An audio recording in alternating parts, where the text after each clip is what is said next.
मैंने किसी को बोला, मेरे मित्र थे, उनसे पूछा, मैं हरीश जी का इंटरव्यू करना, उन्होंने कहा कि एक सवाल जरूर करना कि जब अभी 15-20 दिन पहले आपकी कोई रविंदर सिंह भाटी से कोई मुलाकात हुई थी, ये सच्चाई है क्या? इस तरीके की चर्चा चल रही है।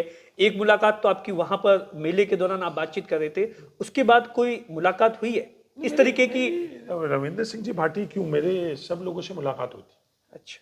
मैं नेहरूवादी आदमी हूँ। हाँ। मैं मेरे खुद के दरवाजे किसी भी व्यक्ति के लिए बंद नहीं रखता हूँ। हाँ। मेरी सहमति असहमति का मेरे को अधिकार है।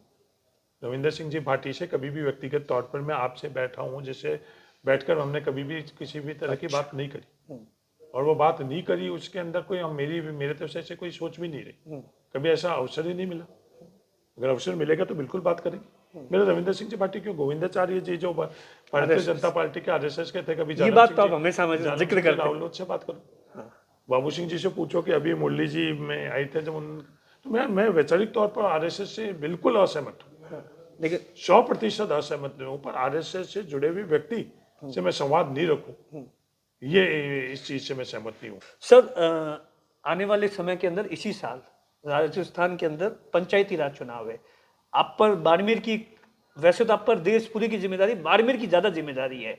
जिम्मेदारी इस इन द सेंस, आपको नहीं लगता कि बहुत बड़ा जो लोकसभा का चुनाव आया, चेंज हो गया है यहाँ का राजनीतिक समीकरण विधानसभा और लोकसभा के अंदर? तो क्या कुछ रणनीति है? ये दोनों जो, चाहे अमीन खान साहब इंपोर्टेंट रखते या नहीं रखते? नहीं, इंपॉर्टेंट तो हर व्यक्ति रखता है। इस लोकतंत्र को समझोगे तो हर मतदाता अपनी आइडेंटिटी रखता है, हर व्यक्ति मतदाता इंपॉर्टेंट है। तो किसी को भी हम लोग कहें कि किसी को नजरअंदाज करना चाहिए या कोई भी इंपॉर्टेंट नहीं है, तो फिर हम लोगों की समझ में कहीं ना कहीं कम। पंचायत चुनाव कब आएंगे, ये तो एक राज्य एक चुनाव का फैसला सरकार कर चुकी है, और मैं उससे सहमत हूँ। मैं सरकार के इस फैसले से सहमत हूँ व्यक्तिगत तौर के ऊपर कि एक राज्य के अंदर एक चुनाव भी होना चाहिए। तो इस साल आएंगे या अगले साल आएंगे, तो जब इसे फैसला, ये सरकार तैयारी है पूरी, फैसला है। हम लोग तो लगातार तैयारी रहते हैं, और बाड़मेर की जनता ने अभी तक निर्णय सही दिए हैं। और मुझे लगता है कि जो पंचायती राज के मार्फत से, जो जिला परिषद के मार्फत से काम हुए हैं, पूरे देश में सबसे बेहतरीन अगर किसी जिला परिषद के अंदर हुए हैं, वो कांग्रेस की जिला परिषद बाड़मेर में हुए। और मैं नहीं कह रहा हूँ, ये आंकड़े कह रहे हैं, कहीं भी आप पता करो, कभी किसी दिन आप बैठो मेरे से चर्चा करो। वो तो आप बताते रहते हो कि साहब 1 लाख टाँके वगैरह तमाम तरीके से। तो ये आप क्या समझते हो कि बाड़मेर की जनता ये देख नहीं रही? बाड़मेर की जनता देख रही, इसीलिए लगातार कांग्रेस को। सर, जनता देख रही तभी तो विधानसभा में आपका ये हाल किया, आप अकेले सीट बचा पाए। नहीं, विधानसभा के अंदर हमने क्या किया वो जनता ने देखा और उसको तैयार नहीं किया, हमने गलत किया। ये जनता ने हमको मत के माध्यम से हमको संदेश दिया, और वो गलती हमने मानी, तो उसी जनता ने हमको लोकसभा के अंदर वापिस करा, क्योंकि हमारे खुद के इंटेंशन थे वो गलत नहीं थे। जो गलतियां हम लोगों की रही उसको तो त्रिकोणीय हो गया सर, मतलब बीजेपी के अंदर 2 पार्ट हो गए, इसलिए फायदा मिल गया। माननीय पत्रकार महोदय, विधानसभा में त्रिकोणीय नहीं था। आप कहाँ की बात कर रहे हो? बैतूल में त्रिकोणीय नहीं था, बाड़मेर में त्रिकोणीय नहीं था, शिव में बाड़मेर में कहाँ त्रिकोणीय था सर?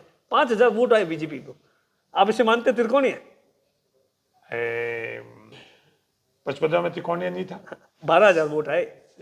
सिवाना में त्रिकोणीय नहीं था, कहाँ त्रिकोणीय नहीं था? मतलब आप जैसलमेर और पोखरण। मैं क्या कह रहा हूँ कि जब अपन बात कर रहे हैं तो बहुमत की विधानसभा के अंदर भी त्रिकोणीय था। त्रिकोणीय का पैमाना आप 1000 वोट से और 25,000 से कोई प्रतिशत से हम लोग नहीं करते। त्रिकोणीय का मतलब होता है कि 3 उम्मीदवार और संतोषजनक वोट। संतोषजनक वोट के अंदर 5,000 भी कभी कई बार संतोषजनक हो जाते हैं उस समय की परिस्थिति में क्या है, और 1 लाख भी संतोषजनक नहीं होते, तो त्रिकोणीय हुआ।